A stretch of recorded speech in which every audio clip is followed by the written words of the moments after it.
Hola alumnos del Colegio San Juan Bosco, bienvenidos a nuestras clases virtuales. En esta oportunidad trabajamos en el curso de Ciencia y Tecnología. El día de hoy continuamos con un tema un poco polémico del cual ya hemos hablado en clases anteriores, que nos remonta a lo que son las pruebas de la evolución.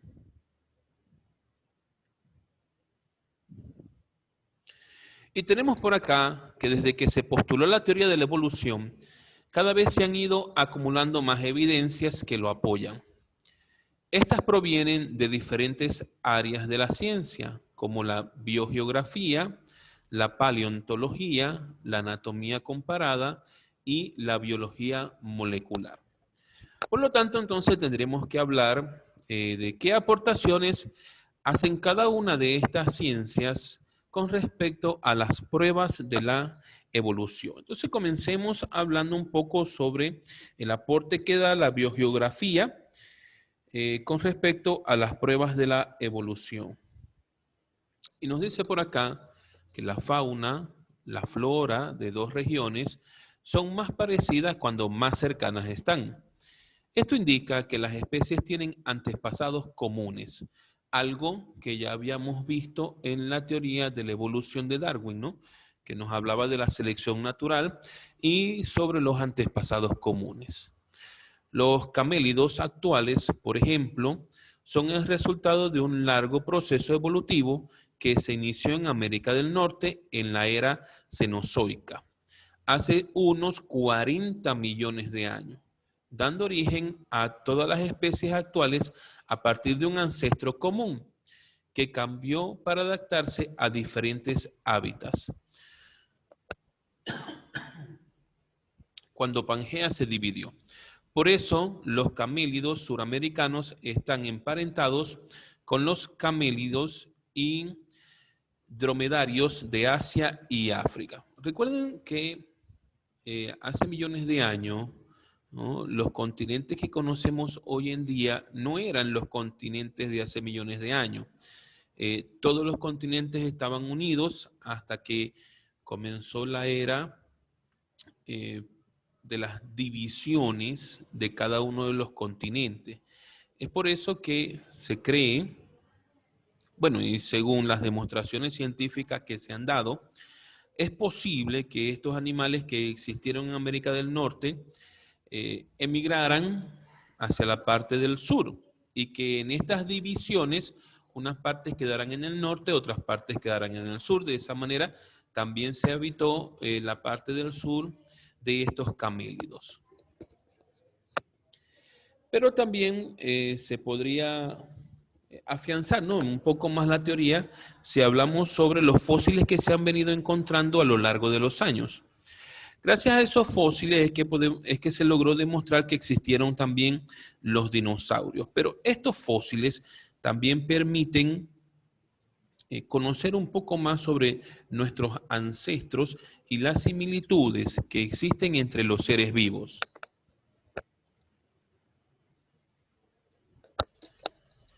Al estudiar los fósiles se observa que los seres vivos que han habitado la Tierra han cambiado y que unas especies han sido sustituidas por otras. Sin embargo, el registro fósil, ojo acá, no es perfecto.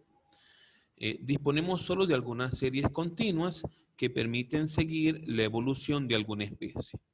Se han encontrado fósiles de forma intermedias entre dos grupos de seres vivos, por ejemplo, reptiles que parecen aves o mamíferos.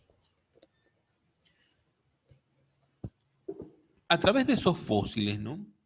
La ciencia ha tratado de comparar la anatomía, específicamente la estructura ósea de los cuerpos de los seres vivos y compararlo con la de los seres humanos. O sea, han tratado de comparar las especies animales con los seres humanos.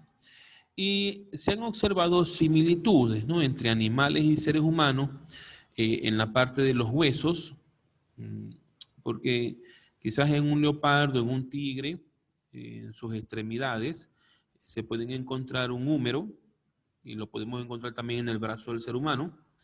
Se puede encontrar el cúbito, que también lo encontramos en los brazos de los seres humanos. Podemos encontrar un radio, que también lo encontramos en los brazos de los seres humanos. Entonces, eso ha permitido a la ciencia hacer ciertas comparaciones entre las especies. Restos de fósiles en Perú. Un resto fósil hallado en el yacimiento de Santa Rosa o Cayali apunta a que los monos africanos y monos peruanos tuvieron un ancestro común que se extinguió en África, pero sobrevivió en América del Sur, dando origen a otras especies. Eso gracias a que se encontraron fósiles en Perú, se pudo demostrar entonces que realmente monos que se extinguieron en África, todavía en el Perú han permanecido con vida. Posiblemente esto demuestra entonces la adaptabilidad que tienen los animales a cada una de las regiones de las cuales habitan. Acá está lo que les mencionaba hace un momento, ¿no? Podemos ver las similitudes en los huesos entre las distintas especies. Fíjense que el ser humano, tanto el tigre como aparece allí, tiene un húmero, un cúbito, un radio. O sea, hay partes de las extremidades de los animales que son similares a las extremidades de los seres humanos.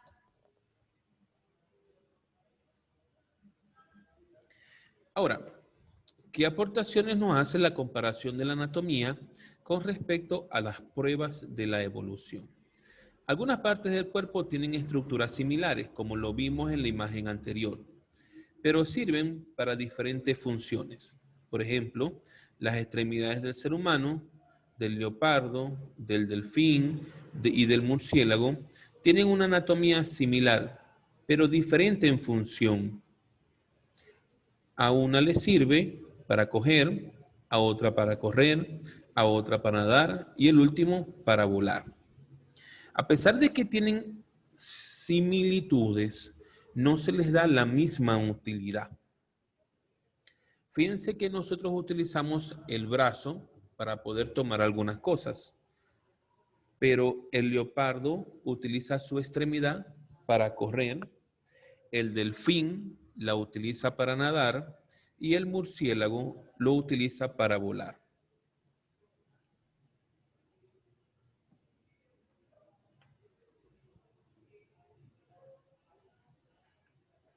Hay otras partes del cuerpo que tienen origen diferente, pero cumplen la misma función. Por ejemplo, las alas de un insecto y las de un ave sirven para volar, aunque no tengan la misma estructura anatómica.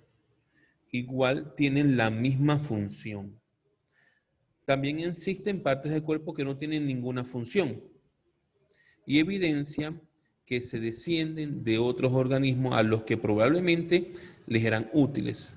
Por ejemplo, en el ser humano tenemos un apéndice que realmente es el fin de nuestro intestino grueso y que no tiene ninguna función en nuestro organismo más de que alberga bacterias que posiblemente sean beneficiosas al momento de la descomposición de los alimentos, pero que con el tiempo también se acumulan desechos en el apéndice y que más que servirle de algo al ser humano, a la larga hay que extraerlo porque es más perjudicial que beneficioso. También tenemos las muelas del juicio, como se les llama, que son las muelas cordales, el último par de muelas que nos sale, y por lo general sale después entre los 16 y 18 años, comienzan a salir estas muelas del juicio, no tienen ninguna utilidad en el ser humano y también pueden ser extraídas. Los músculos de las orejas, el pelo en el cuerpo, no tiene sentido, no tanto pelo que tengamos en el cuerpo, solo que esto le permite a los científicos pensar que venimos de algún antepasado, que ese pelo por todo el cuerpo sí le era necesario y que hemos venido evolucionando a tal punto que para nosotros no es necesario realmente. Entonces, son cosas que tenemos en el cuerpo a la cual no le damos uso, no tienen ningún uso en el ser humano, pero quizás en nuestro antepasado sí era necesario y quizás para ellos sí tenía algún uso. Y por último, que realmente eh, creo que cuando hablamos de los registros moleculares y hablamos del ADN, entonces estamos hablando de las últimas pruebas, y me refiero a las últimas pruebas porque hablar del ADN será hablar de los años 80 en adelante, cuando realmente se empezó a hacer las pruebas de ADN. Todos nosotros estamos compuestos por ese ADN, cada uno tiene un ADN diferente. Recuerden que estos enlaces de ADN es un contenido genético que nos heredan nuestros padres y que a su vez a ellos se lo heredaron sus padres y que a su vez se los heredaron sus padres y así sucesivamente, ¿eh? O sea, realmente el ADN del ser humano viene de muchos años, de mucha descendencia y quizás es aquí, ¿no? Esta sea la piedra angular que le pueda dar sentido a todo lo que hemos hablado sobre las pruebas de la evolución. Y es que realmente el ADN guarda una información muy importante sobre los cambios que ha venido sufriendo el organismo.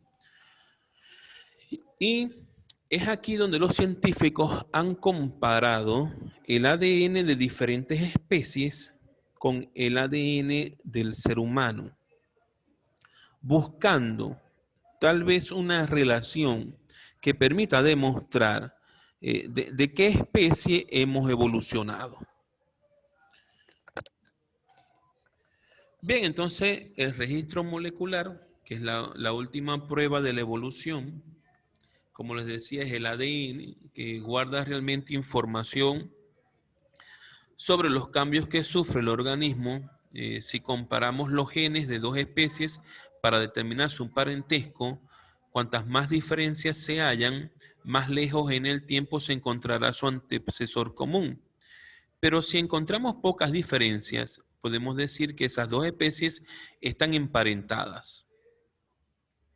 Las ventajas de usar técnicas moleculares es que se pueden comparar organismos muy diferentes como una levadura y un perro y se puede determinar su grado de parentesco. O sea, realmente ha sido innovador lo que son los registros moleculares porque a través de ellos es que se pueden demostrar los antepasados de las distintas especies y saber realmente de dónde se originó cada una de ellas.